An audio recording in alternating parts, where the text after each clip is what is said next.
one of the majors was in elementary education, but didn't pursue that as a career and ended up going to 9 Mile nuclear reactor and spent 25 years there in various roles working there. She's now retired. She is a self-taught photographer. She's gone to a few workshops, but basically she's done everything on her own. We'll have an opportunity to see her, just some of her equipment over here that she brought in to take a look at. She's not just a bird photographer, but she does other wildlife. A lot of it is birds. And she became a birder through bird photography. As she was taking the pictures, she was wondering, what am I taking a picture of? And then went back and learned the birds, and she can do birding by ear. In fact, the other day, she was out in her backyard and actually heard sandhill cranes flying overhead, which was something not common. So she's working as a photographer, retired.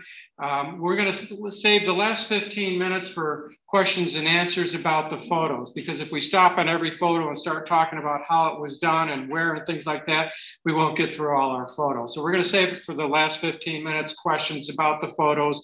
How does she get these shots? Where does she do it? And things like that. I'm going to let her take a few minutes and just introduce herself, and it'll give you a little more information. Susan? Thank you.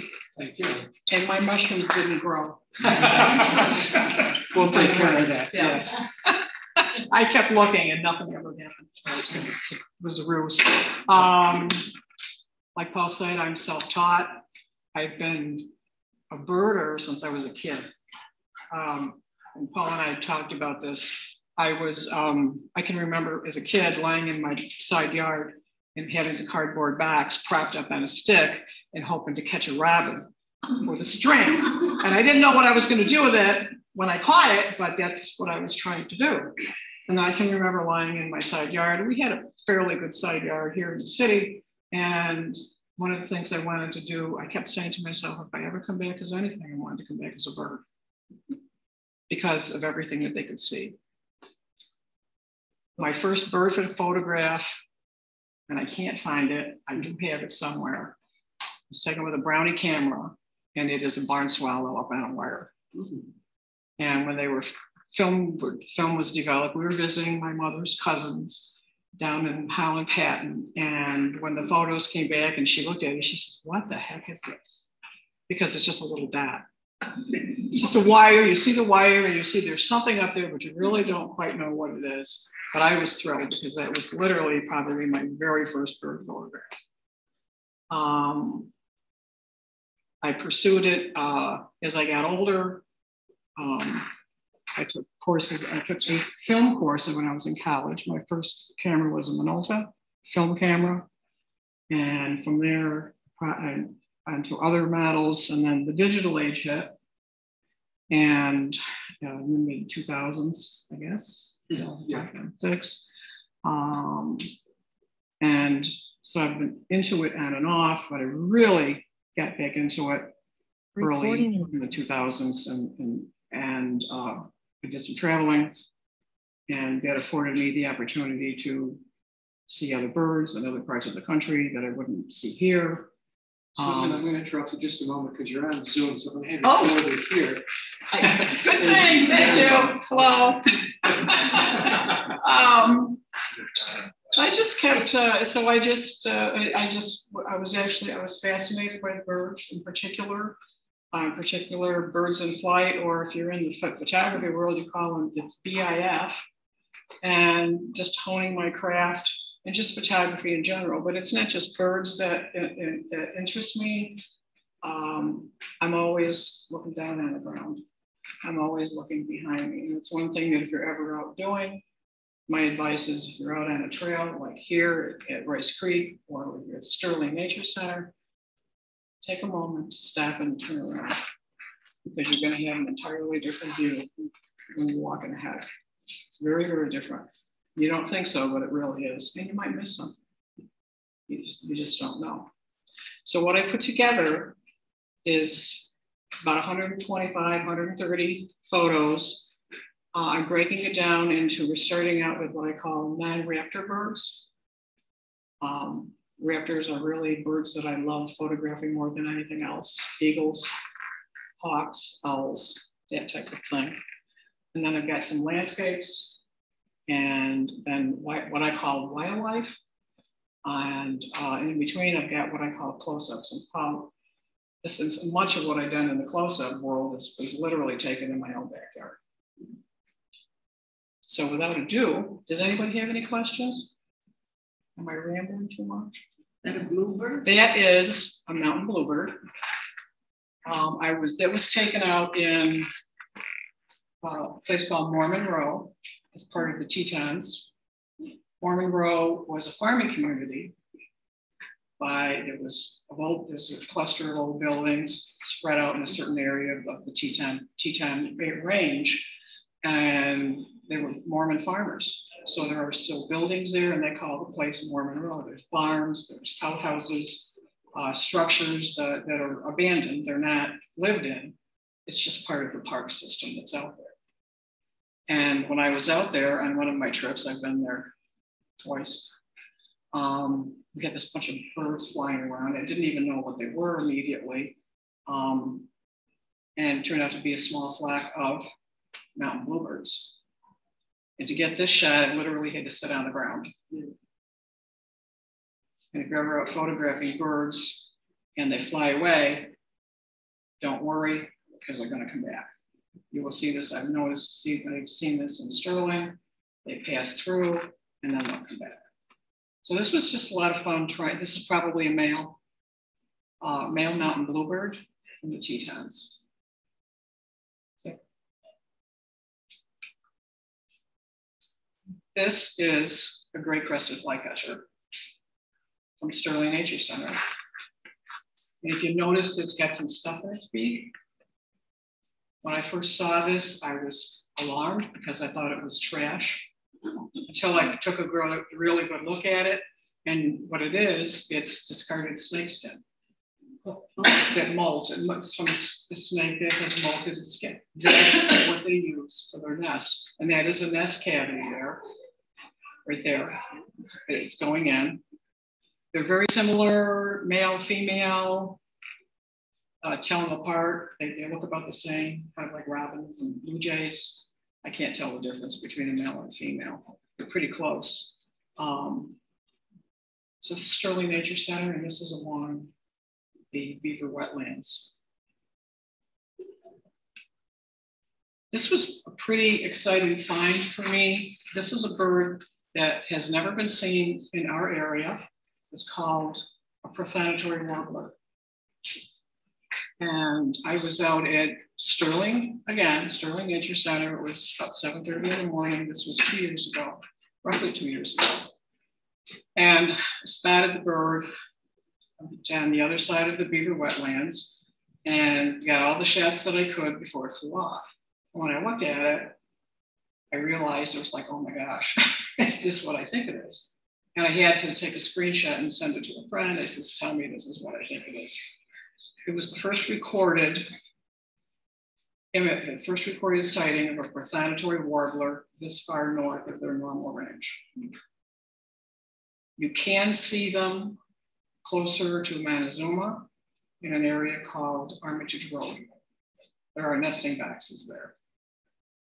We never saw the bird again. At least not to my knowledge, no one saw the bird again. So I was absolutely thrilled. I was so excited I was shaking. Because this was a big deal for me to report something like that to the Birding Association. Because it was pretty unusual. I actually got a call from the woman who manages the Audubon Center. And she was surprised that it was up this far. Because it was at the very, very edge of its northern range. This is a blue-gray gnatcatcher from Sterling Nature Center. The first time I ever saw one of these, because it was on my list of birds to photograph, it was a butt shot. It was up in a tree. I don't have it anymore yet. My next opportunity was in the apple trees, that little cluster of apple trees that you have out at Sterling. And literally it was at eye level. And if you take a look, you'll notice it's got a gnat in its beak. And it was that close. I mean, I couldn't step back any farther. Do you walk around your camera like this? I'll tell you, when I get you another picture, I'll tell you exactly what I do. You will laugh, but this is a blue-gray netcatcher, and they're just such a comical looking bird because they have that white eye ring that just stands right out. This is the first time I've ever seen a flicker like this. We all have them in our yards, at least I do, because they're grub eaters. And apparently I must have a lot of grubs in my yard because they're out there. There were two of these, they were both males, and they were doing their territorial thing and mating thing in May, and the other one was over on the other side. This is a yellow shafted, is that what you call it? I call it a northern flicker. Yellow shafted flicker or northern flicker. Just absolutely stunning color. I couldn't get over it. I was thrilled. Sterling Nature Center again. I tell you, it's a great spot for me. Paul knows about this. Tanager. This was taken out. I was visiting Paul. I can't remember why I was out there. Just for birds. Just for birds. And there is a little cemetery down the road that his wife is caretaker for. And there are something like 25-ish people, men from Civil War buried there. Yeah. It's a very old cemetery. And scarlet tanager was flying around, which is a little unusual because they're usually more in tree cover than they are out. And this bird just realized I was a good person and showed up and perched on top of it. And it was a terrific moment. This was another one of those deals where I've got too many shots. I just click away sometimes. I lose my mind. I call this Eye of Newt. This is a female belted kingfisher. Sterling Nature Center, once again, sitting on the bench that I usually sit at. And I'm actually surprised that it landed where it did. I was extremely lucky that it landed. Not only did it land there, but it stayed there long enough, cooperated to get this shot. So if you're a little squeamish, that's what they do. They need stuff like that. I think it's pretty cool. This is the first time last year was the first time I've ever been able to successfully photograph hummingbirds, at least a male hummingbird. This was at home. This was literally outside my bathroom window. I didn't put it out there for that reason. I just put it out there because it was a good place to put the hummingbird feeder. And it's actually pretty fit. If you've ever spent time watching them, people call them ruby-throated hummingbirds. That throat can change in a nanosecond. I've seen it. It goes from black to almost like a copper color to brown. And it all depends on how the light hits the filaments and feathers on their throat. It's absolutely amazing. And they are extremely territorial. And something else I learned because I looked it up was that you ever see birds walking along on a branch? They don't do that. They can't do that because their feet are so tiny. They literally have to fly.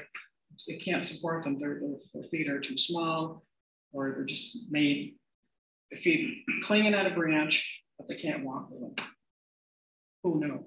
I didn't. This is a golden crown kinglet, very small bird, highly active bird, very difficult to get a photograph because they don't stand still very long. They're constantly moving around like a lot of warblers. At Sterling Nature Center, again, real pretty bird. They do not stay around here, they migrate through, which is too bad.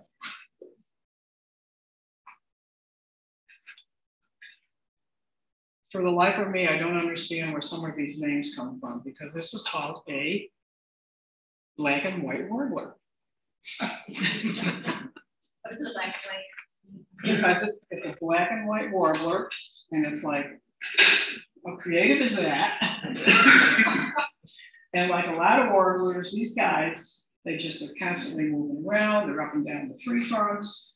They're absolutely delightful to watch. Like for me, like most birds, sometimes I just don't raise my camera. Sometimes I just stand there and I watch. And quite frankly, in many instances, it's wise to observe their behavior before you even pull the trigger. Give you an example. If you're ever out watching sandhill cranes someplace, in this particular case was in New Mexico, sandhill cranes start leaning. And actually you'll see them in Manazuma because they're there now too. They start leaning forward before they take off. And you will hear people yell out, because there's going to be a line of photographers there with you, and you'll hear leaning, and everybody's, get our cameras ready, you know, because you want to get that bird in flight, and you hear people shout leaning, just to give you a heads up. So these birds are, they're just beautiful. I didn't see too many last year. I'd like to see more because I just think they're just so pretty and they're just so different. Sterling Nature Center. This is an orchard oriole, which I have not seen very many of. I think this is probably the second, perhaps third time. The apple trees at Sterling Nature Center are absolutely filled with blossoms. The orchard orioles and the Baltimore orioles go after little worms that they'll find inside the flower blossoms, and that's what they're looking for, and you see them picking at the blossoms. And this was just, it's just a beautiful bird. I just don't see them very often, and I was very, very happy that this one cooperated.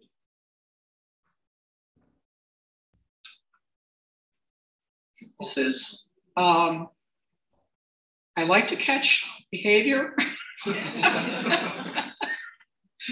This was literally shot turning around in my vehicle. My vehicle is often my blind, especially when I go to Manazuma. This was literally just behind me. This is an eastern kingbird. Eastern kingbirds are insect eaters. In this particular case, we have a dragonfly as a victim. And I just could not believe my luck. Everything worked. The settings on the camera were just fine. And that kingbird is downing that dragonfly, and they eat them. They swallow them whole. Yeah. Manazuma, again, the wildlife drive, which hopefully will open April 1st. This is a Baltimore Oriole doing pull-ups. This was taken about the same time that I was able to capture the orchard Oriole. As you can see, trees full of blossoms, full of little worms. And this guy was just pulling itself up, and it was clamoring. And I just love the pose. Absolutely love the pose. I'm not one for just taking birds that perch. I find it the static. I don't want that static of it. They got to be doing something.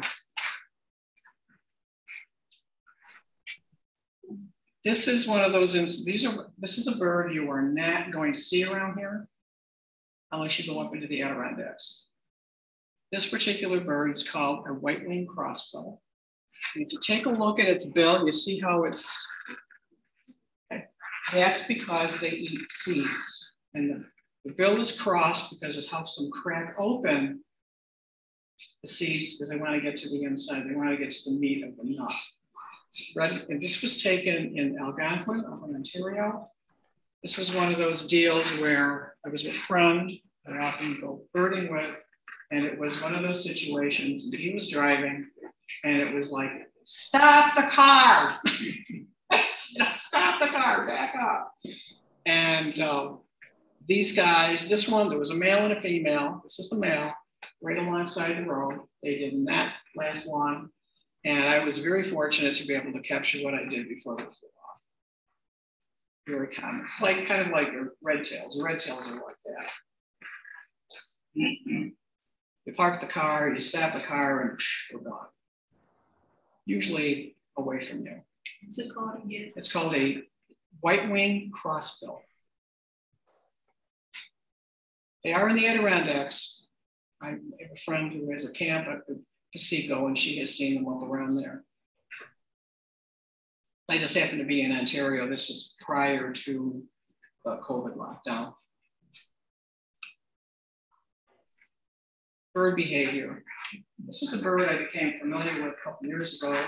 This is called, this is a tern. This is a Caspian tern. There were quite a few of them on the river up in Baldwinsville, Seneca River. Caspian terns, like ospreys, dive for fish. The ospreys are going to come up with big fish. Caspian terns go after minnows. The ospreys go in feet first. Caspian terns go in head first. They are like a bullet. I have yet to capture a shot where it's just entering the water. I have just not been able to do it. I've gotten close. Remember me telling you about, okay, the money shot? I don't have the money shot yet of the Caspian tern entering the water. Gotten close. When they do that, after they come out of the water, ospreys do this and terns do this, and they shake themselves off in the air to get rid of the excess water because it's going to weigh them down. By money shot, she's not talking about real money. She's talking about the best picture. The best picture. I'm never happy. Rarely am I ever happy with what I get because there's always something else out there.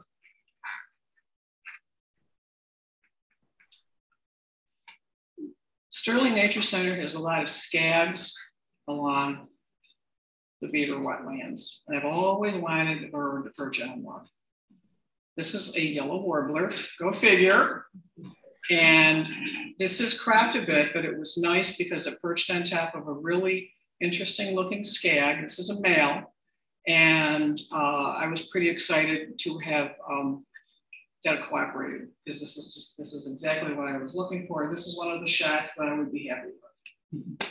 I wouldn't have to have another unless it was something really super outstanding.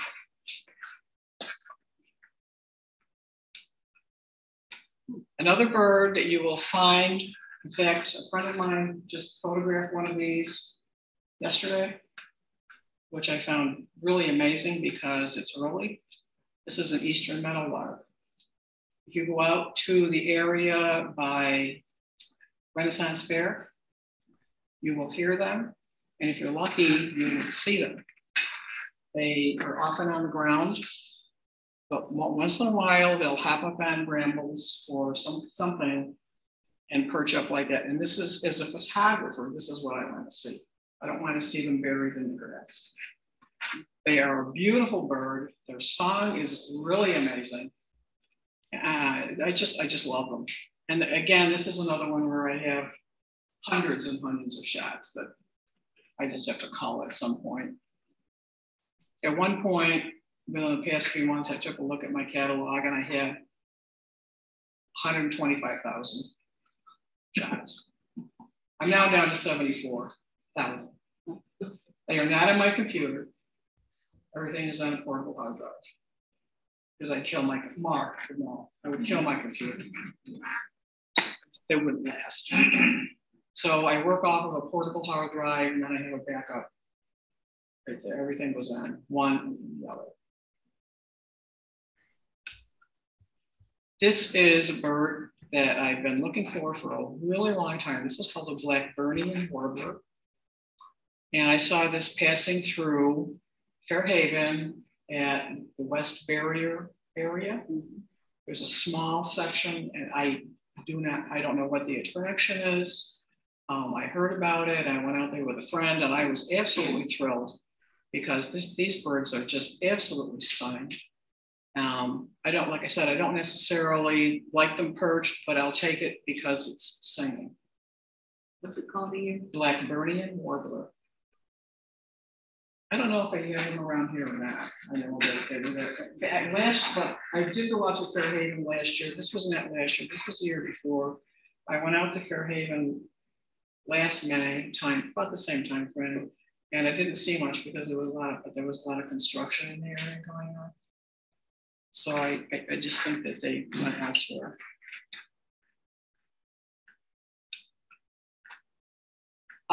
This is another Eastern Kingbird. This was literally right in front of me, eye level. Again, part of the Manazuma complex. This is a place called Mays Point. And you had the young, the juvenile being fed by one of the parents with guess what? A dragonfly. Got to be very fast. I think there were 4 or 5 other photographers, and they were all. But it was kind of worked for me because I'm kind of short, and this worked out really well because it was like right there. It was right in front. This is a Profanatory Warbler from the Armitage Road area, where they nest every year. There's actually one, I know there's one nesting box. There might be 2, but I'm not really sure. I've only ever seen one. And they'll probably start showing up April, May timeframe. Once you hear them, it's one of those deals where you don't forget them.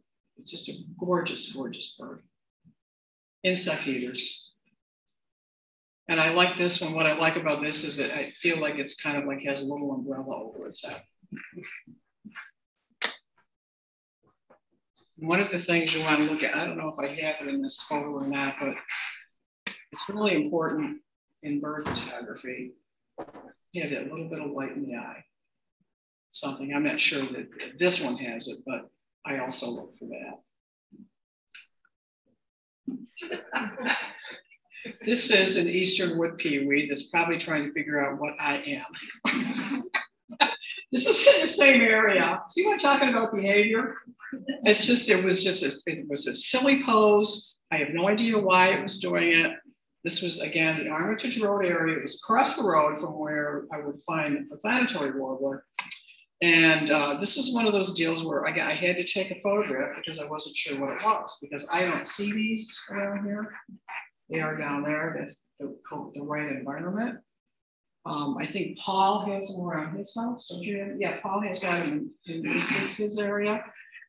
Just really cute little bird, very curious. They're all curious, I think. This is a bird. This is called a winter wren. I have no idea why, because we see them like early spring.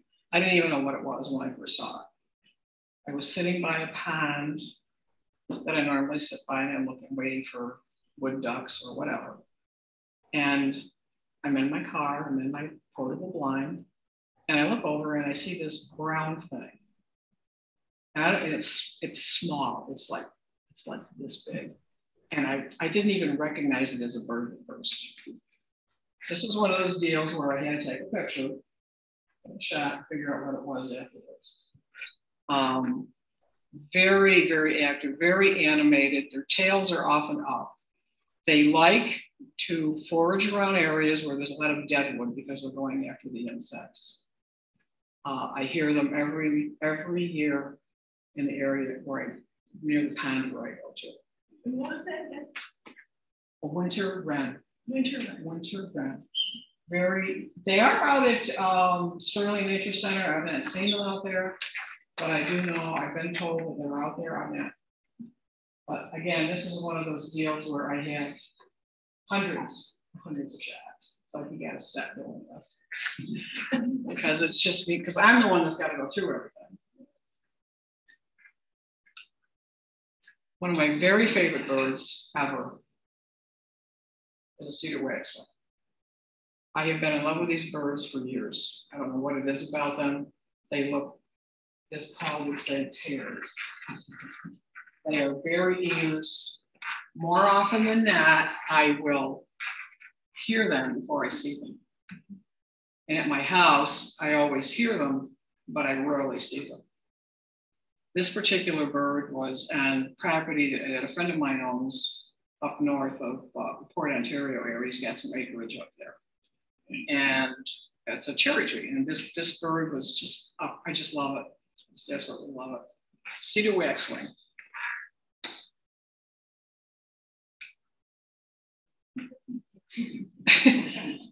This bird has been in the same area for the past couple of years. It's called a Savannah Sparrow. This was one of those deals where I had to take a photo and figure out what it was because I hadn't seen it before.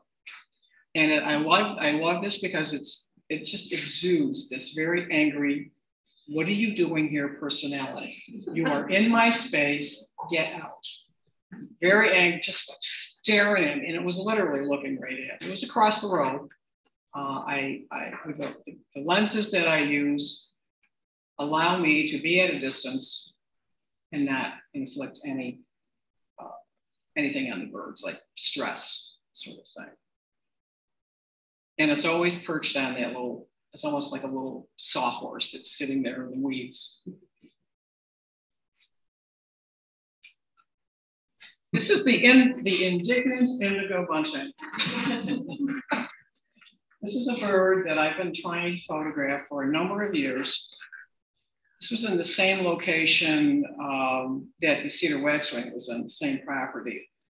This bird happened to be nesting there. As a matter of fact, it's actually perched on a very worn birdhouse.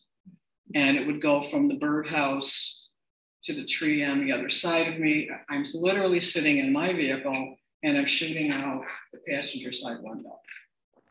I'm at that, but he is just absolutely, this is one of my favorite photographs of all time. I absolutely love this. They were nesting there. I don't know whether or not they had any offspring, any chicks. I don't know where they were nesting. I don't know if they were in the box, but it was hanging around that nest box. It could have, but I did not pursue it. I was very happy with just this right here.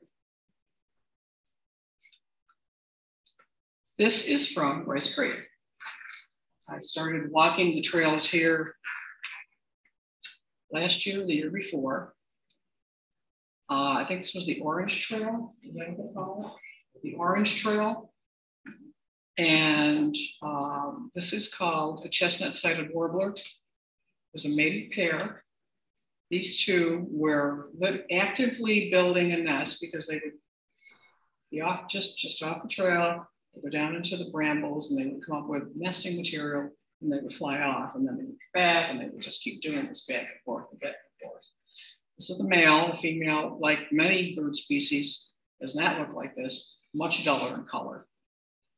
And he was just absolutely fun to watch. This is another bird, is from here. You will often, in fact, you hear them all over the place here if you walk around. This is called a veery, V-E-E-R-Y. And beautiful, beautiful song. I just thought, one of these deals where you just want to hear them sing.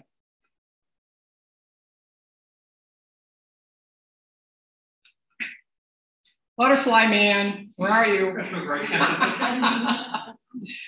I don't have a whole lot of butterfly photographs. I've got some. Again, it's one of these ideas that I kind of know what I'm looking for, but I just don't have the opportunity. This is an eastern tiger swallowtail. Yes, it's a male. It's a male. Somebody identified it as a male. Okay, I'm not going to argue with you. And this was taken at Sterling Nature Center, and it is on what's called a button bush. And it was near the Dragonfly Pond, and it was from me to you away. It was that close. It was just flitting around, and I just followed it around, and I got fewer photos than I started out with.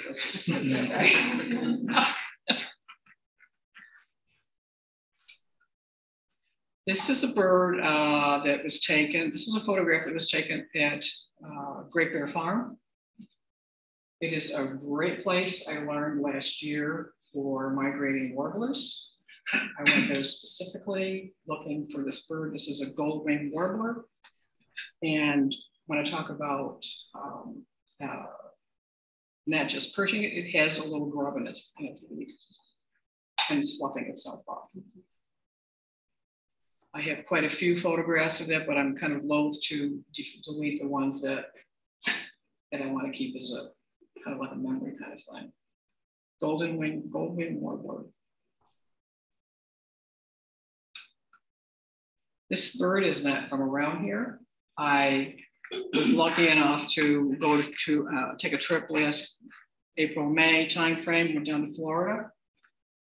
This is a black-necked stilt.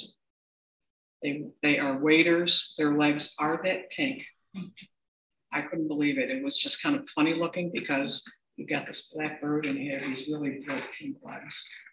And they will go down. If you notice, there's a little bit of water there. This is what to me makes the photograph, is because you've got some motion implicated there. And they go after a little, whatever they can find in the bottom of the shell or the water in the pond. Black-necked stilt. There were two of them. It was a pair. Do not try this at home. Manazuma, you will more often than not, if you learn what they sound like, you will hear them before you will see them, if you see them at all. This is a marsh wren. They are often literally down among the reeds, and they rarely, unless it's really early in the breeding season, do they come out and they make themselves visible. And they often perch just like that. I don't know why, they just do. I can't tell you how many shots I have of them doing this. Just between them, and it's with ease. I don't know, it gives them stability, but they're a beautiful little bird, and their songs, like a lot of birds, change over the course of the breeding season. What they sound like in May is not going to be what they sound like in August. So that is that for birds. Now we got who's going to help me? We're going to move on to any questions, or should I not say that? We're going to do questions at the end. Okay, And then all right. we're going to switch over to the other set. Yes. Okay. So now I'm going to switch over from. I'm going to hope I can do this. I don't know how. Paul. Kristen, could you do it for me, please? If I were home, this would be a lot easier. Do I hit escape? This meeting is being recorded. Yeah, you can just say that. So If you hit the folder, here's the folder. Your files next Right to here. the, yeah. Okay, here we go. USB drive, landscapes. Yeah. Here we go. And then I think if you hit the expand button, the lower right. There you go.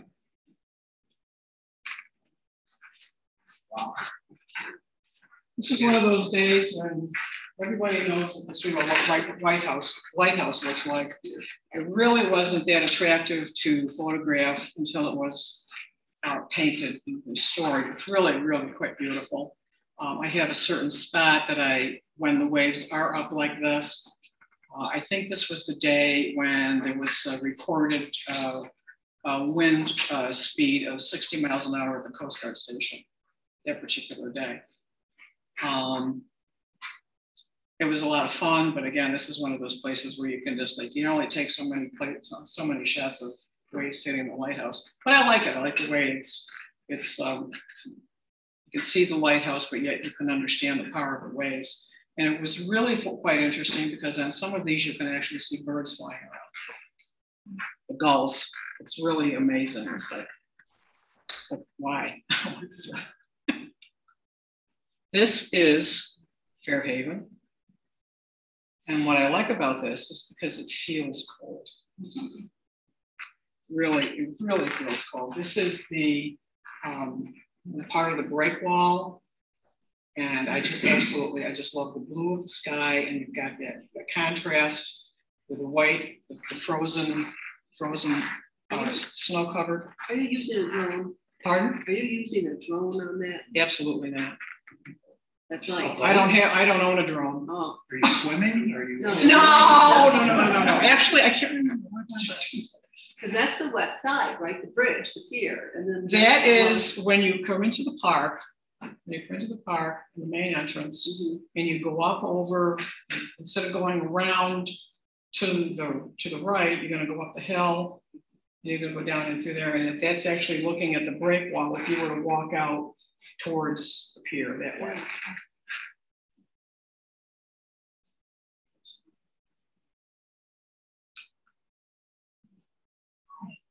I like light and dark, and there's a lot to be said for just looking at shapes and colors.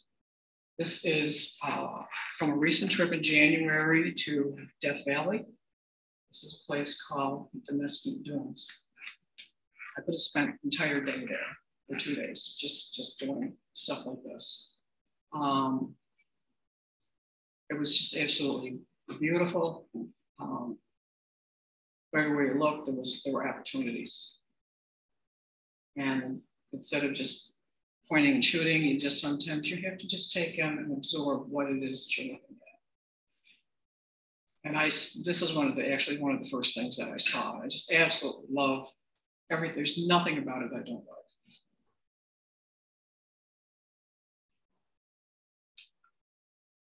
This is the same place, totally different view as the hours, time wore on. This is again, the Mesquite Dunes in Death Valley. This was probably this was a little after sunset, which was in the opposite direction of this shot right here.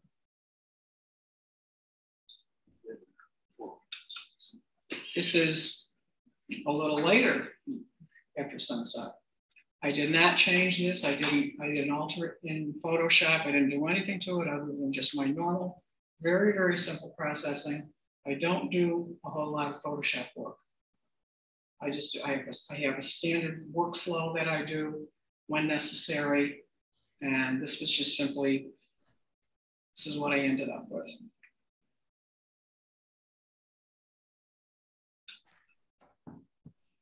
This is in a place called Lone Pine, California. This was after spending several days in Death Valley.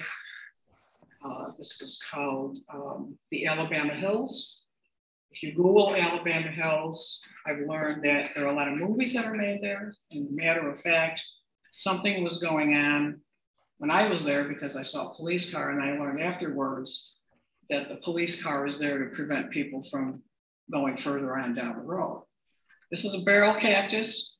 This is one of those situations where you're getting on the ground. You're either sitting or you're getting down as low as you can so that you have that different perspective.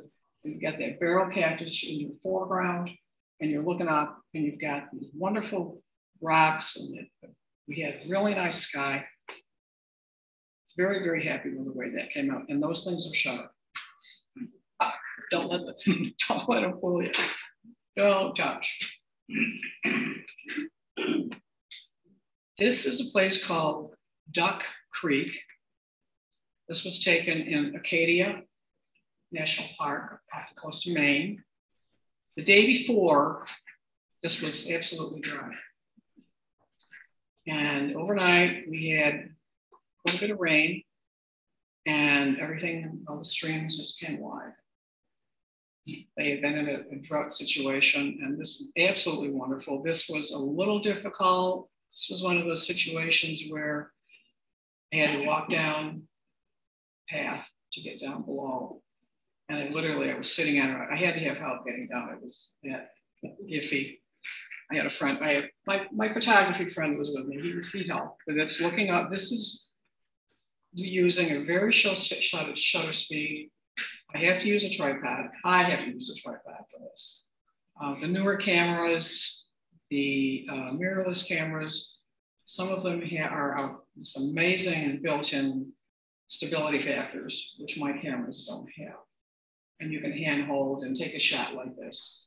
This is a several second exposure, sitting down at the base and looking up.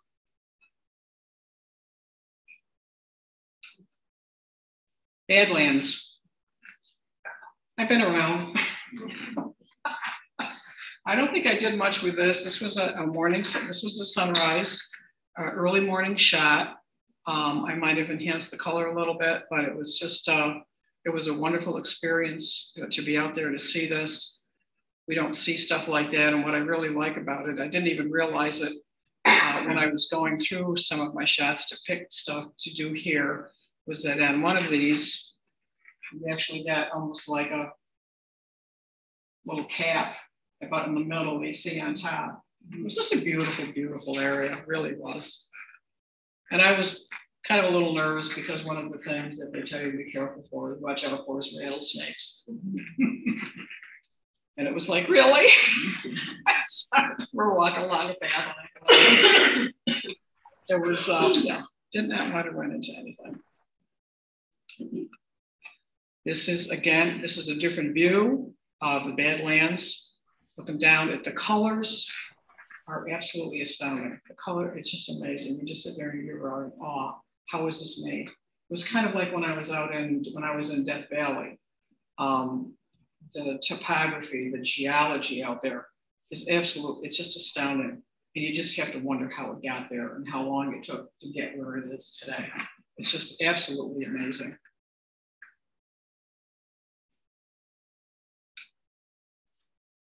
Again, this is a slow shutter speed. This was taken out in a place called Bridal Veil Falls in South Dakota.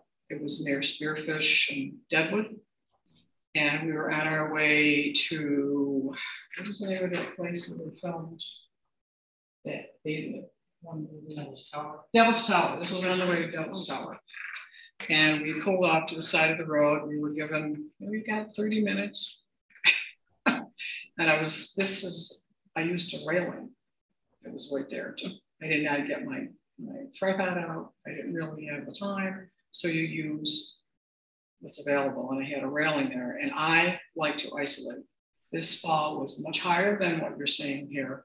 And what I like about this is that I'm going for that S-curve, proverbial S-curve that just goes down. And that's what I wanted to concentrate on. And that's exactly what I did. And I used an 80 to 400 lens, 80 to 400 millimeter lens to isolate. I often use that particular lens to isolate even on bigger landscapes because that's what I like to do. I'm not necessarily a big panorama type of person. Sometimes it doesn't do much for me. Like you know what you just saw with the sand dunes. Isolation. This is Sunset Bay in Northern California. It's a state park. And I was probably standing in water. This was a 20-second exposure. If I remember right, this is a 20-second exposure. And it was just absolutely beautiful area. So you've got that, it softens everything. It softens the waves that are coming in. I've got to be mindful of the tide and color, everything. It just worked fine. It just came out beautifully. I'm very happy with this. This is a special effect. I had a friend that showed me how to do this, and if I had to do it today, I'm not sure I could do it again. This was on the same trip as the previous photo. This was in part of a redwood forest in Northern California. And what you do is that you take your lens and you slow it down. And as you're operating your shutter speed, you're turning zoom manually. It's all in manual focus. And it was just kind of a fun thing. I wouldn't do it. I haven't done it since, but it was just kind of fun because you had that path there, and it was just a fun at the time.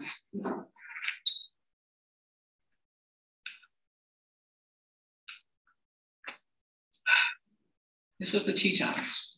This is a place called Schwabacher's Landing. Very, very popular spot for photography. Very often you will, if you're lucky, you will see moose there. I have seen moose there. Not the moose I wanted to see, going with the antlers, but I have seen a cow with her calf in this spot. The only time I've seen the Tetons that didn't have clouds was the day that I arrived. When I landed in the airport, there they were. And after that, it was just like this. But I like this because I love that the gold. I love the layers that you have. They are really stunning. And if you ever get a chance to go out there, don't pass it up because it's amazing. It is an amazing place. I think I've been there twice. This is another view of the Tetons. Again, we have the clouds, but this is a little interesting because we have that extra layer in the middle. And this is looking down on the plain. There's a river down there. I think it might be the Snake River, but I'm not really sure. Susan, I'm just giving you a time check. It's 3 o'clock right now. Oh, okay. Moving right along. I'm good with you not moving along. Okay. Good I mean, he's Okay, you know what you got. This is a place that my friend here will recognize, although not anymore. This is an Oswego sunset, taken at behind the cottage of a friend of mine. It doesn't look like this anymore because of the past couple winters that we've had. It's been very rough on the Lake Ontario shoreline, and it is now covered with cobblestones. Correct? Is it something like that? Yeah, Very much so. Yeah, which is really sad. It's a beautiful place to go and just sit, swimming down there, and it's much more difficult. What's it covered with? Cobblestones and the little rocks that come up. The waves just literally covered it. There's barely any of it left. Is that correct? Yeah, close. I mean, it used to be a flat rock beach, like all flat rocks. Yeah. Now it's gone. Yeah. This is from the Adirondacks. Don't ask me the name of the pond. This was just heading back home, and it was one of these stop the car, back up, pull over.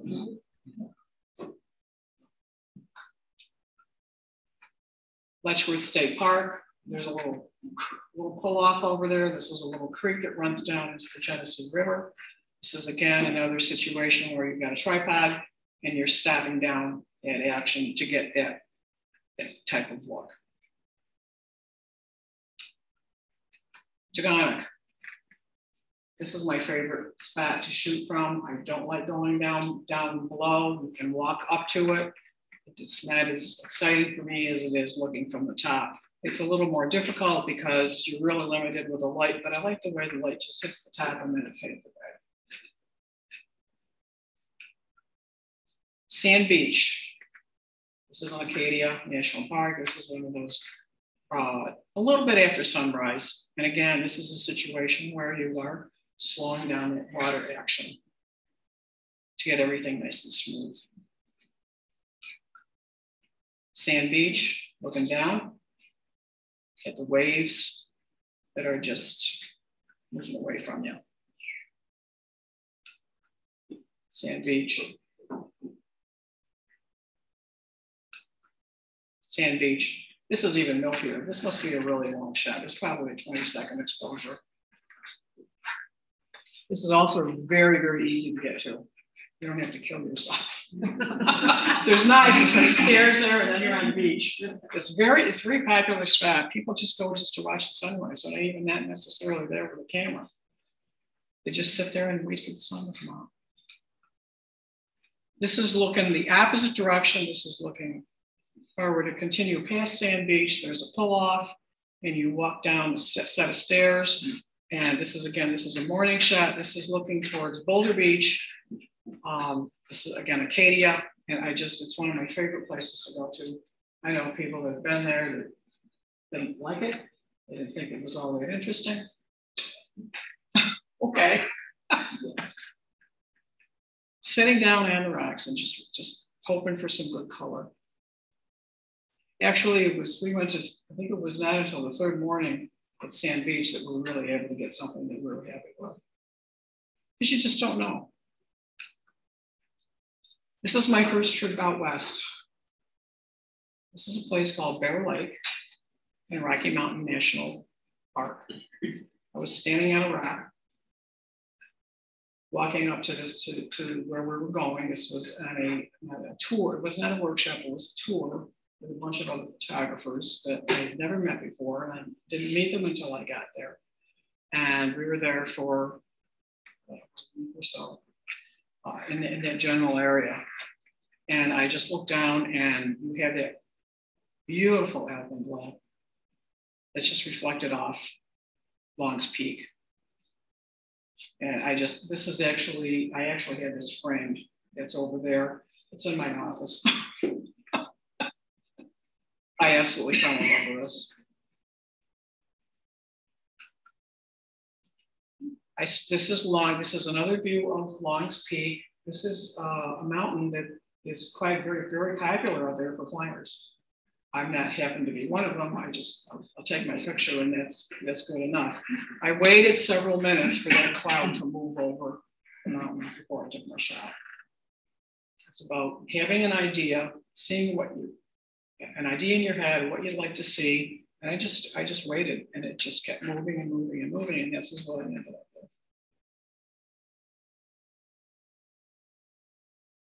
Oh, that's it. Oh, yeah, This set. Okay. Bear with me. How do I get down there? Okay, this. Wink.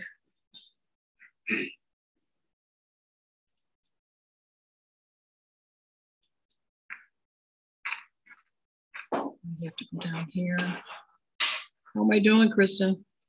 Perfect. Okay. Okay. I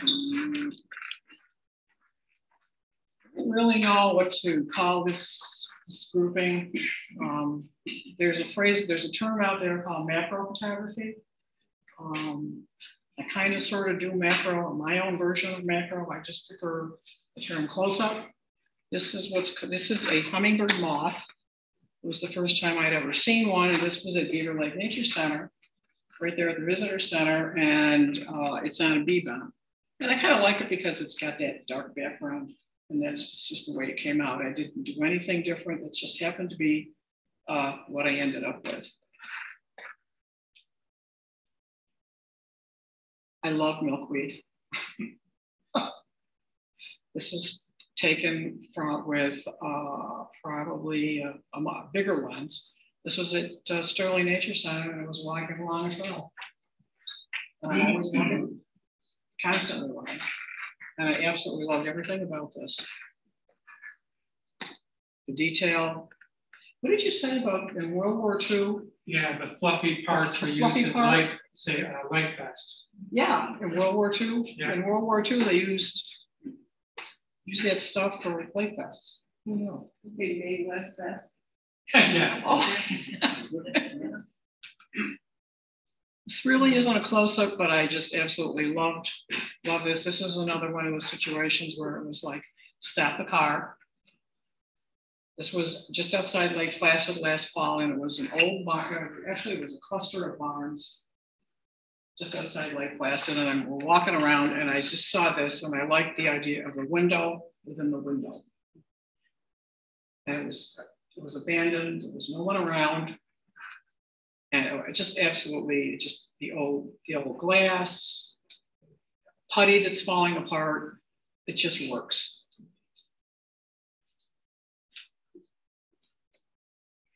This is from my trip to Badlands, and this is actually part of a mud flat. And it wouldn't have worked if I had waited any later in the day, because you're walking around, like, you remember me telling you I'm always looking down? You just have to move away from the crowd, and I moved away from the group of people that I was with, and this is what I discovered. And it was just really, really interesting pattern. There was actually one that actually reminded me of a Canadian maple leaf. And it didn't turn into quicksand. And no, it was very dry. No, it was very dry. You know, you could walk all over pretty much.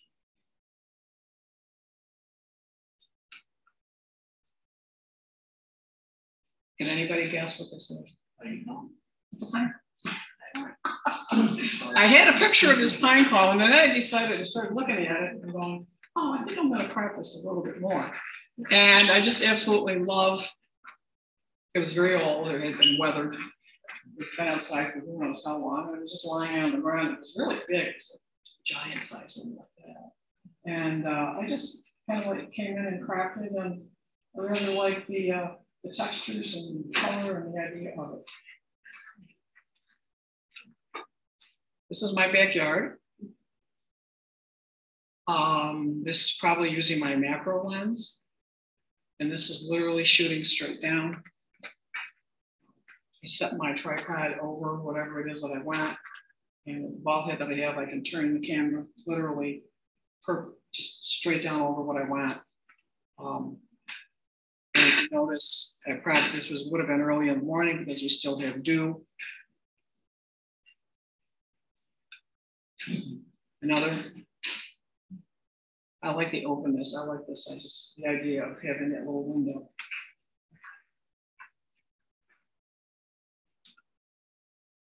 Another example.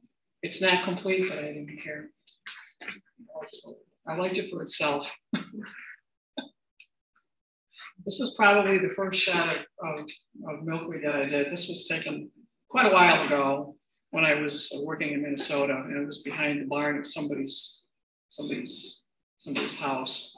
And it's not that great. It's a JPEG. You can't do much with it without destroying much of it, but I liked it anyway. This is taken in Maine. We were at the horse stables there where they give carriage rides, and we were walking around looking at the horses, and I looked down and what do I have? I have a leaf with dewdrops in it. Wow. Stop. And most people just walk right by this stuff. And not to say that I haven't missed things. I'm sure I have. Blanket flower. I had to look it up. He asked me what it was. A couple of years ago, or it might even be 3 years now, if you're driving on Manazuma and you go around that first curve after you've gone through that first straight part, and there's a little pull off, and there's a couple benches up there. That area was absolutely full with wildflowers 3 years ago. I came back the next day with a different camera because of what I had didn't work for what I wanted to do. Yeah, it was just absolutely gorgeous. It was filled with blanket flowers and I don't know what else. And I purposefully did not, when I processed this, I did not want it crisp. I wanted soft focus. And I haven't seen it like that since. I think the next year they went right up through the middle with a piece of equipment and I had no idea why. I would have liked to ask them. I have always liked, you must know what this is. It's a flamingo. It's one of my Florida adventures. And it's kind of nice because I have a thing for feathers, as you can probably well imagine. And if I collect them, like I collect wax. This is my favorite. You know, they get that color because they eat shrimp. Correct. It's the color of their feathers is because of their diet. And this was down at, it wasn't Gatorland, I can't remember exactly where it was. There was a cluster of them, and it's kind of nice because they just do a lot of standing around, and you have lots of time to do whatever it is that you want. And I loved zeroing in on the feather. I love the color. I had one fly over me one place where the first place that we went to that had flamingos and the feather flew off, and unfortunately it fell down in where the alligators were. And it's like they could have done this right here on the walkway. And it's like, oh. This was taken up in my trip last fall in the Adirondacks. I was on a forest path where we had gone to a lake for sunrise. Instead of just tracing along like a lot of people do to get to where you want to go for your sunrise, and what we're always looking down. Well, you need to be careful anyway because it was a path I had not been on before, and you need to watch for roots and rocks and things like that. And I've never seen so many mushrooms in my fungi, can I call them mushrooms? Yes. In my entire life as I saw on that trip, of all different kinds. This was literally sitting on the ground to get this. Okay, so just a second, the ring below the cap, I thought they said this is a sign of poison fish. I don't know. That's what it is. I do not know. Many poisonous mushrooms do have that. Yeah. Well, I wasn't planning on picking any again. My grandmother did that many decades ago. I can remember my grandmother, when she lived with us, would go in a certain area and she would come back with a basket of mushrooms and cook them up and eat them. She never took anyone with her. And it didn't kill her, but you really need to know what you're doing. So is that something? So if they had a little thing, a little collar on, they're poisonous? The psilocybin others, which they have the same. Interesting. Yes. When you have a ring, you know the cat takes a sign of poison. Good to know. This was the other side, look from the other side, because that single one was over on that side of the tree, the base of the tree, and then we have a little cluster of these. I saw a lot of these in various sizes up there. This is, I think it's a type of blue plant. I'm not really sure. This was taken when I was out in Oregon.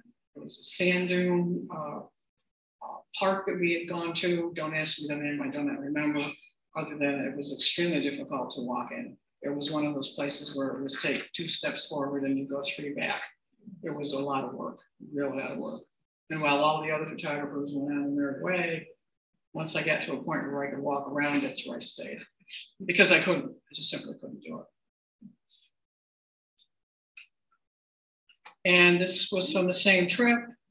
This just happens to be a little baby fern.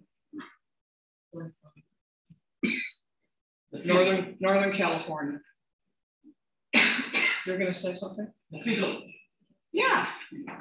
I think this is it. Okay, move on.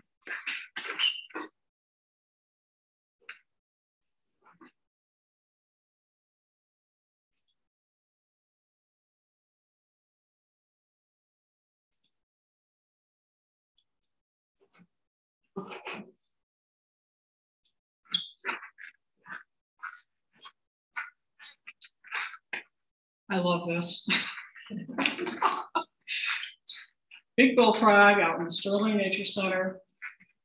Just waiting for something to eat. In fact, it would be, probably hoping for a tadpole to come by. And probably, I'm sure at some point I might have caught a few because they were there. You could see them coming up and popping their mouths out of the water. And it just sat there still as could be. This was the first time I was lucky enough to capture a mink. This was taken up in Baldwinsville off the bridge. There was a family of 3 or 4 young ones. I really had a lot of fun watching them. I would have preferred that I had been down a little bit closer and a little different angle. It was kind of hard because I was looking down at them, but still in all, you take what you can get. And this one here, if you can tell, it's got a fish in its mouth. Some kind of whatever. I'm not a fisher person, so I don't know exactly what it is. Very, very aggressive creatures. I was looking at something, next thing I know, I hear this big commotion, and there are 2 of them that are just beating the crap out of each other. And then Mom comes, it must have been Mom, I think Mom came out and wanted to know what was going on, and then it kind of like broke up. One of my favorite ducks, I put ducks in here because I didn't really want to put them in under birds. I don't know why, but I put them under here, under wildlife. It's one of my very favorite ducks to photograph, both either in the water or especially in the air, is the northern pintail.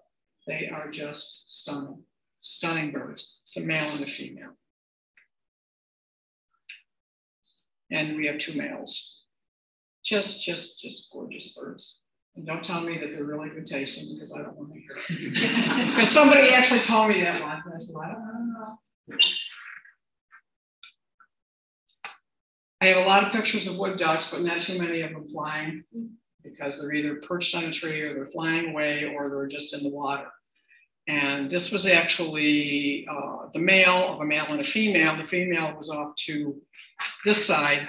And this was in the one spot that I park in early in the morning, sometimes not too far from my home in southwest Oswego, landing in a tree.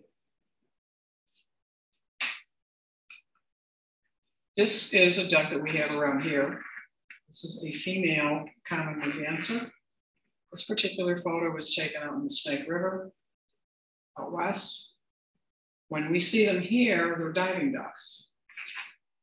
The rivers are shallow. This was the Snake River in probably the Tetons. And because the water was shallow, there was no need. So she couldn't dive.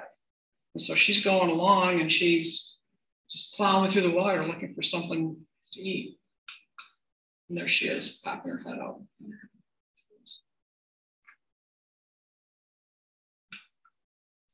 We finally got a moose. quick story. Probably saw the same moose early in the morning of the same day when we were driving in the park. It was dark. And I didn't see it until it came across the road in front of us. And it scares the bejesus out of you because they are so big. And I just didn't want to hit anything like that. We got a few shots and then we went on our way, and then coming back, we see a bunch of cars pull over, and we figure it must be a moose jam. That's what they call it, a moose jam, bear jam, whatever. And he was there just laying there. He was as chilled out as could be. And off this way, a little off to his whatever, over here, there was a cow. So he was keeping her company. He was protecting her.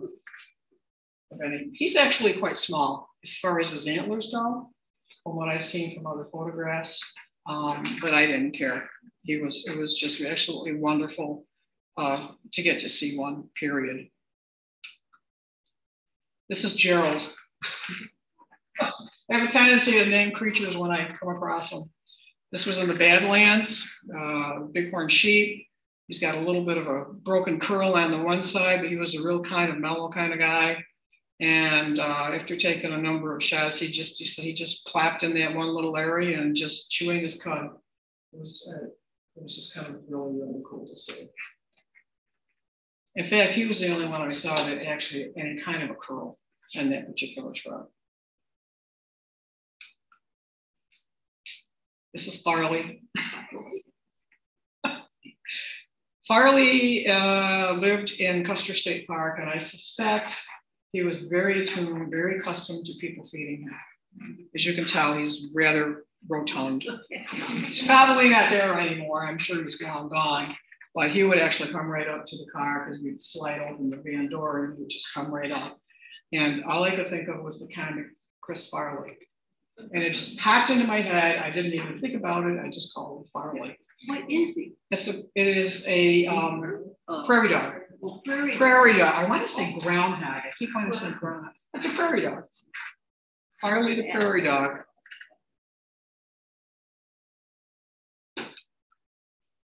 Same area. These are pronghorn antelope that were all over the place out there. I liked the way that they were kind of like opposing each other, although I wish that the one on the left was looking and not quite had her head turned so much, but I don't know. I take what I can get sometimes. And this is the guy that was watching over them. If you notice, he's got his baring his teeth, he's doing it. Fleming, is that how you pronounce it? Fleming, whatever. Checking out the females. And they keep them in order. It's really funny because if one of them moves away, he goes right after them and puts them up, tries to keep them all rooted together. One of the things I wanted to do last year on my trip home from Florida was see black bears in Smoky Mountains. And because it was early May, they were out. This is about a 2-year-old black bear cub. And there were 2 of them. And they just spent hours sitting underneath a walnut tree eating nuts. This type of situation creates what's called a bear jam. But there are park officials there that will, as soon as they learn of it, that there's a bear out there, they are right there to keep you back. They tell you where to park, they tell you how close you could get. It's for your safety and it's for the safety of the animals, because you would not believe how stupid people can be. Maybe not so much with a cub, but with an adult who has a female that has cubs, you just leave them alone. This is a very small cluster of snow geese. You probably have seen or heard of the 500,000 or so that was down in part of the Manazuma complex recently migrating through off of Route 31, just outside the village, I think it's the village of Manazuma. I saw that many when I was in New Mexico at Oswego, Acadia, and it was absolutely astounding to see so many here. When you came through Manazuma and you crossed the bridge and you're looking ahead, it was just white, just absolutely white. It was like snow. How rare is it driving on the thruway through Manazuma to see them lift off by the tens of thousands? I don't know. Does it happen every morning or something? Well, that was this particular, this was on Route 31.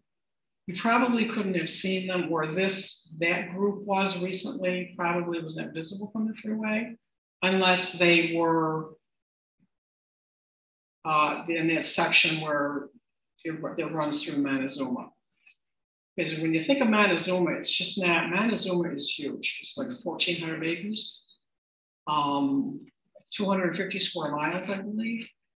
I didn't know what we were seeing happened every day there, or just they were migrating through right now. They're migrating through. Actually, when I was leaving here the other day, I actually heard these snow geese migrating. They do sound differently than Canada geese. They're migrating through. I don't know about what you would see, because what you see from the thruway is a fraction, absolute fraction of what was actually certain tens of thousands, all synchronized. Yeah. It's quite possible that you did. I don't know. These were from the ones I saw were at Route 31. I don't stop on the. I know a person that did at one point stop along the thruway to pull over and get a shot of an eagle, and I thought he was crazy because you can get a shot of an eagle almost anywhere. This is the first bear shot I've ever got. This is a grizzly cub in Yellowstone. He's about 2 years old, and Mom was not too far away. They stay with their mothers until they're about a year and a half, 2 years old. And then she actually drives them away, or if she goes into heat, she's got to, because the male grizzlies will kill them. And this was one of these cases. This was another bear jam. And whenever you have anything like this around, be it a moose or be it a bear, park rangers are right there to keep you safe, keep them safe, keep you safe, and keep the animals safe. I actually saw people.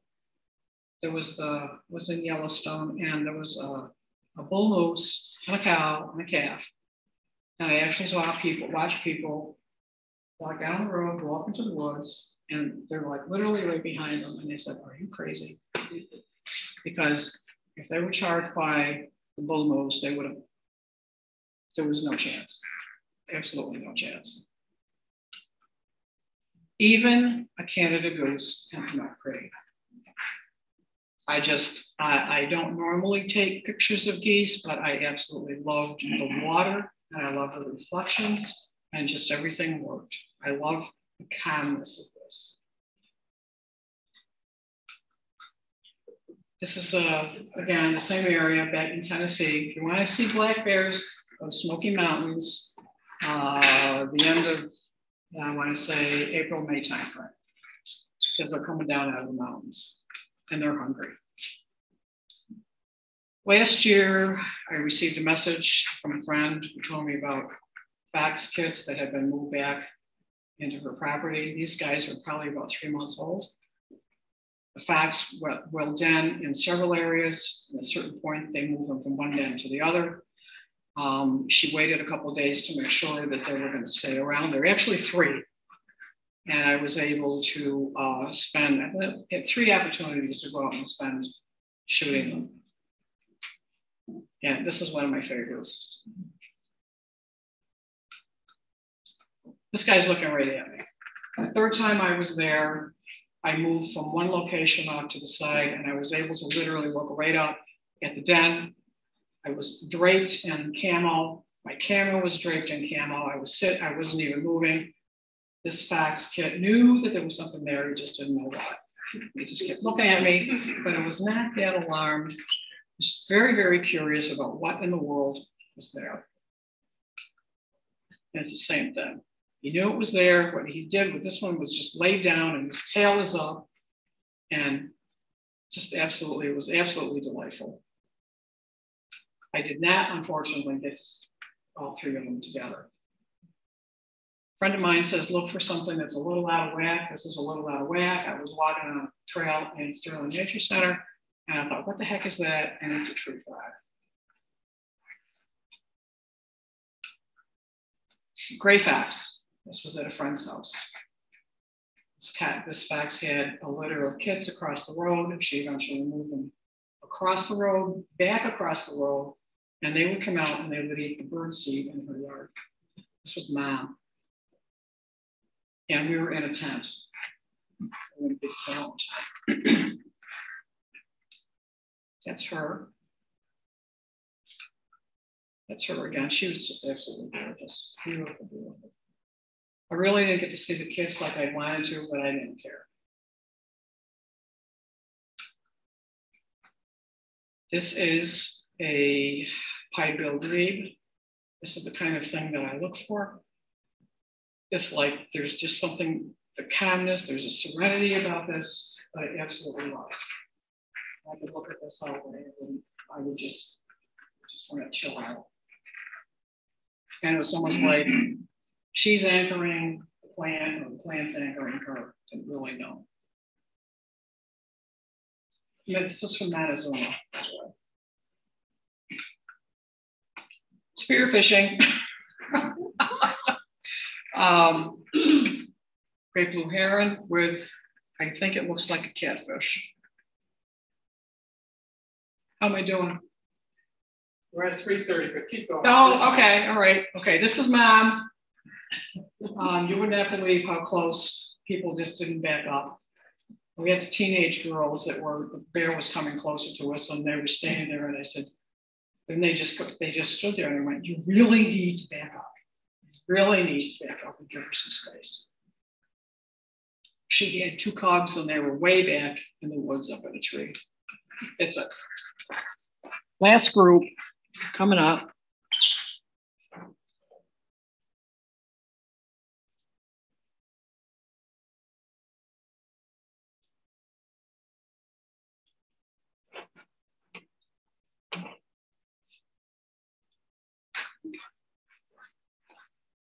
This was a very a young kestrel out in the Tetons. Again, this was Mormon Road. There was a light rain and looks a little bedraggled, but it was very, very close.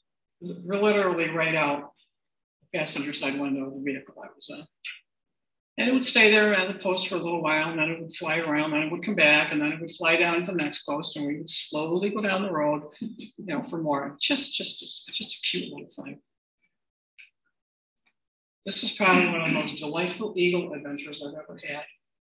This was a young eagle, a juvenile at Manazuma last year. So animated, the faces that it made and the looks I was getting. It was just absolutely amazing. That's unfortunately what the sky looked like. It's called high key, but there really isn't a whole lot you can do about it. Well, there is, but I'll have to show you that in a minute. And there he is. It is again. Just absolutely gorgeous, gorgeous bird. This was in my backyard. This is another kestrel shot. Quality-wise, it's okay because it's heavily cropped. But I love it anyway because of it's actually got a grasshopper in its claws. It was pretty far out, but I took a chance. And there are programs out there that will allow you where you can adjust noise and you can adjust sharpness, and that cleaned it up a little bit. And it's not too bad. And there he is landing.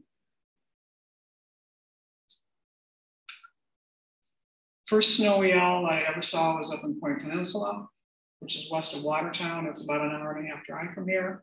There's one in Fairhaven. There's one on the west side in Fairhaven. Still? Well, I don't know. I have seen them out there. But my first experience, I drove up there by myself. I didn't know where I was going. I actually missed the turn. It was very windy. It was very wintry. It was cold. And my first view of this bird was sitting on a hay bale way back, and sat there for a while, took a bunch of useless shots, came back eventually, and at some point it flew towards me. And it was like, it's like, oh my God. And it landed on a power pole behind me. This is a barred owl. This is on private property. And I kind of like to think that it's telling me to get out of there, paparazzi, I don't want my picture taken. It's actually scratching. But it was a lot of fun. I've been there multiple times for lots of really great opportunities. This is the same bird. If you can see, its eyes are not blue. It is a nictitated membrane to protect the eyes when they're cleaning themselves and when they're going after prey. It's blue. It's literally blue. Their eyes, of course, are not blue, as you've seen lots of owl photos, I'm sure. And I think this might be the female. This is my first opportunity to photograph a peregrine falcon. If you'll notice, they are banded. It is banded. Many of them are. There's a very interesting story on peregrine falcons and population restoration in the Finger Lakes region in the latest issue of Finger Lakes magazine, Life in the Finger Lakes magazine, Life in the Finger Lakes, or something like that. And it's part 1. It's a very interesting story. There is, I believe, a nesting pair down in Taconic, if I remember, or if I read it. This was at Manazuma.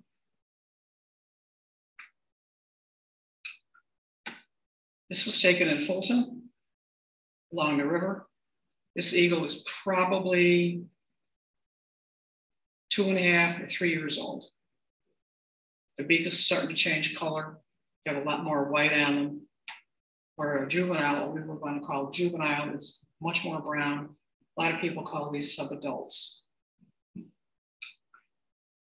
Very aggressive. These are about the same age. And this is not a voluntary pass off.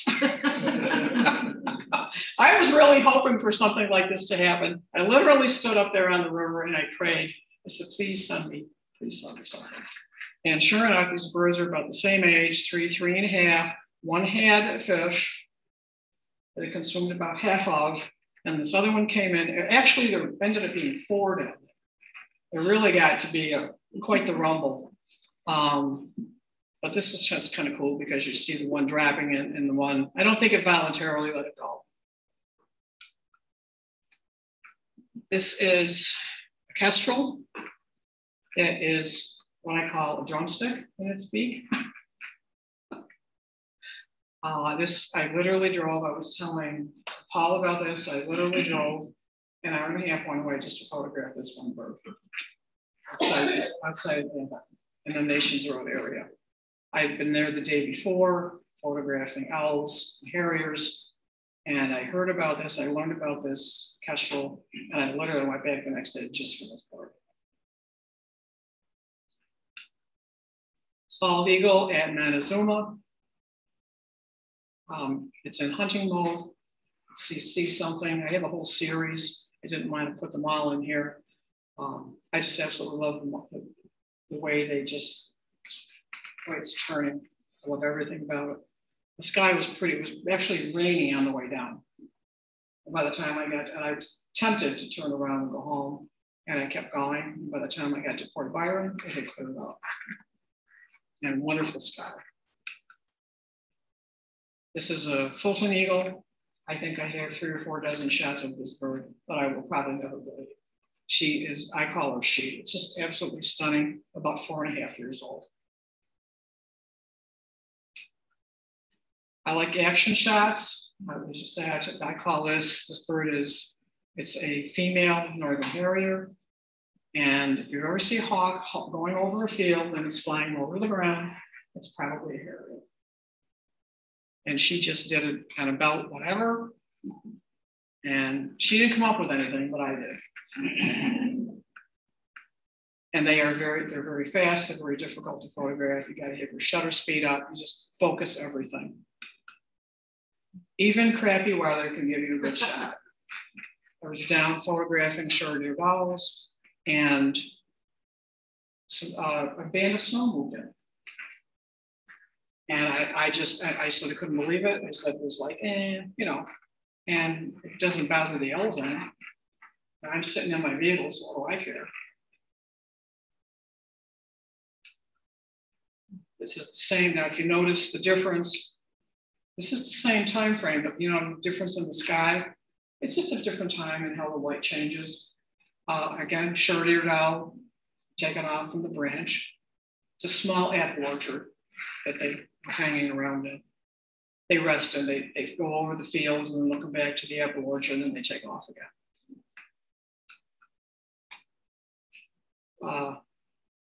Flybys, one coming, one going. I'm probably going to turn this into a Christmas card. Everybody else was down there that day, was down at one end of the orchard, and I was down at the other end of the orchard pretty much by myself, for which I was extremely happy. One of my favorite birds to photograph, as I told Paul, is a northern harrier. I would go literally look for this bird every time I went to Manazuma, and I recognized the bird because it has that little mark on its white rump. All harriers have white rump, whether it's a male or female or a juvenile. And it's just absolutely stunning. I do not know if it's a male or a female because of the coloration. I'd like to think maybe it's a juvenile male, but I don't know. I really don't know. This is a bird that I went to Penn for. It's called a Swallowtail Kite. And it is a resident of the Gulf Coast. And it managed, who knows how, managed to find its way up here late last summer outside Penn. Beautiful, beautiful bird, easy to photograph because they weren't zooming around like a lot of birds do, actually fly kind of slow. Snowy owl from up north. I thank a guy that drove by in a truck because it caused the bird to take flight. Short-eared owl. This is northern saw-whet owl outside of Irondequoit, and I didn't know when I photographed it until I got home that there's a little tail underneath it. So it had a male.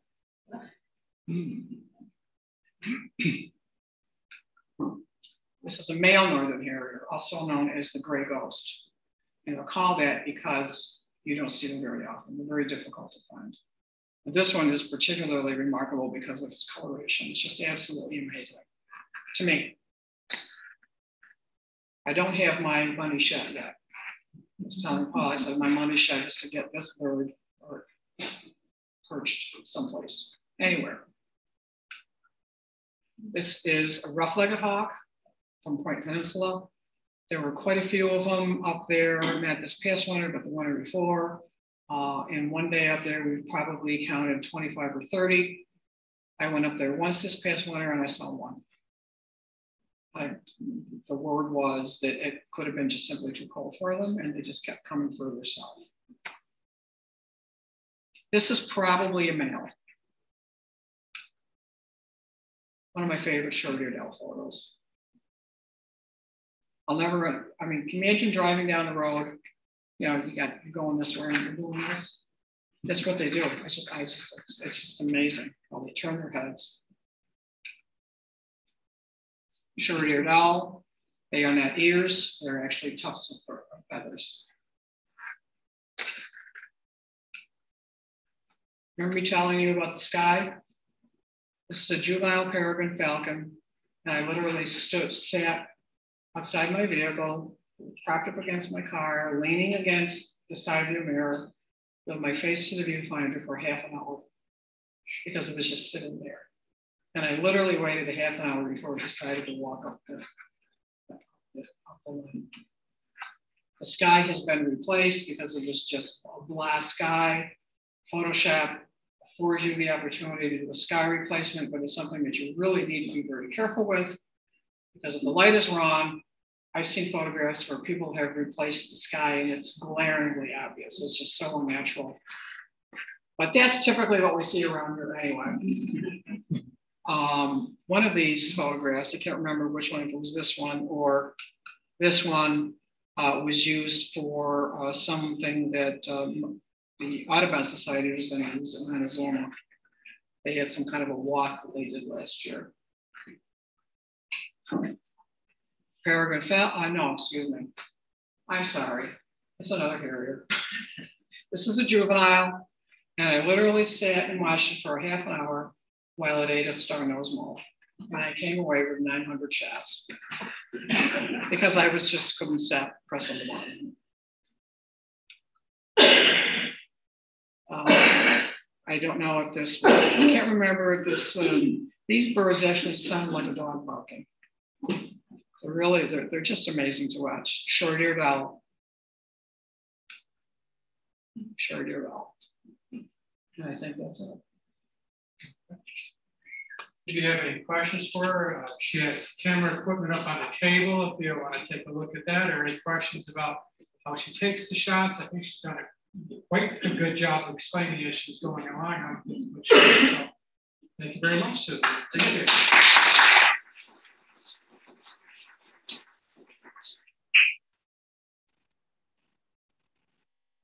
Great afternoon. Thank you. Oh, I could just do a show just on owls and hawks and harriers and, you know, or other than that, like I said, I wanted to split it up like I did so that it says, well, let's do this and then let's do that. It was finding landscapes that actually was difficult because I don't do that many landscapes. I have a question. What time of day do you go to find the owls? These particular owls come out in the afternoon. They're like barred owls. Barred owls, you can see them and you can hear them during the day more often than not, probably mid to late afternoon. These short-eared owls come out anywhere from 3 o'clock on, depending on the time of the day, depending on the weather. And sometimes they don't see them until it's really dark. And then by then it's just too, you really have to push your ISO up and it's just simply not worth it. So sometimes you don't see them all. I can't count how many times I went there and didn't see any. I got harriers, but I didn't get any owls. But then I have to go back and I have to look into my files because I have so many just from this particular adventure, that particular trip, that I really need to concentrate on it because I could line my wall in my house with photographs of the birds. Just I love it. So yes. Okay, so this photograph here, what's your f-stop that you use in order to control the depth of field? What do you down to? It's probably F8 or 7-1 or F8. Really? Yeah, I'd have to look. I'd have to look at the metadata mark. I don't really know. I don't like to go real shallow. I don't want to go down to 5.6. You really need to be at 7.1 or higher because you're losing too much detail in the rest of the bird. I typically I shoot in manual, always in manual for birds. Typically I have my shutter speed up with 1600 to 2000 because I never know when we're going to do something. I missed a lot of shots because it was just simply too slow. And people ask me how long I sit. I can sit for hours. I remember taking. Remember the kingfisher or the kingfisher? I can sit if I hauled my 500 millimeter lens, not that 500 millimeter lens, but the big one, the tripod, and I literally sat in one spot for 5 hours, 5-6 hours. In fact, that's where the flicker shot came from, the same one. You just have to. And if you ever see me out and I have my face to the viewfinder, don't talk to me. Or if you do talk to me, I'm not ignoring you, but I'm ignoring you. And I'll tell you, give you a quick story. Remember the eagle shots, the juvenile bald eagle? I was waiting for that bird to fly and got really wonderful shots. And there was a gentleman over here that I knew, There was a gentleman over here, and he was doing his thing, and this guy over here, and on my left, he was. And I'm trying to ignore him without being too rude.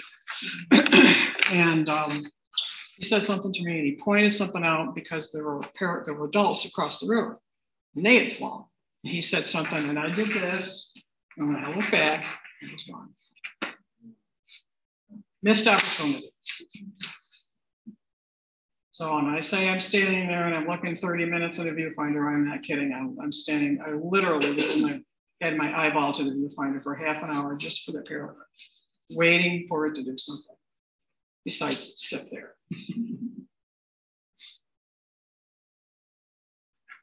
Okay, does anybody want to have any questions? Yes. The peregrine falcon on the branch. Yes. There's a tension in that picture. I don't know if anybody sense that. Yeah. And I don't know whether it almost looks like it's a like really short lens. It can't be short. Oh no, you know no, I no, mean? As far as no. that Actually, what that that's a 500 millimeter lens. And it's a little bit cracked. It has to be cracked. But I usually for birds, I use 500 millimeter lens. It's a newer version of a 500 millimeter lens. I do have a big one. It's f4. This one is 5.6, but I put it on a cracked frame, so it becomes equivalent to 750 millimeters. It's interesting. Just that one picture struck me. I was so happy. I said, "Oh yes, thank you. Walking to New Orleans, that's great." I was just walking off. I was, "Oh, thank you." You know, just absolutely thrilled. I didn't have the opportunities after that, and I know that there were people had taken photos of you know, if you've ever been to Manazuma, you've got that big tree. Everybody calls it the eagle tree. Well, there's one before that that's a lot smaller, and it's right there. And I was really hoping for the opportunity to see them all, and I never did, which is all right. But I love raptors. I just absolutely love raptors. I like all birds.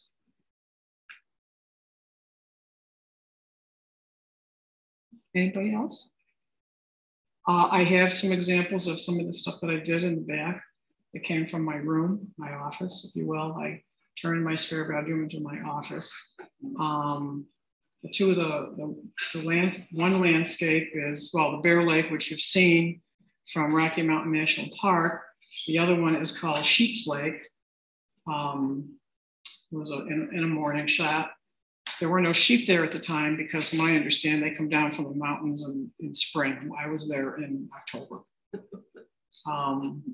The heron, or the white egret over there, came from Manazuma.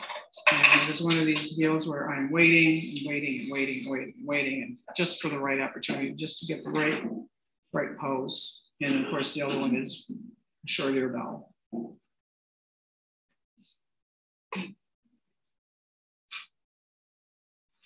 And no, I don't go out every day.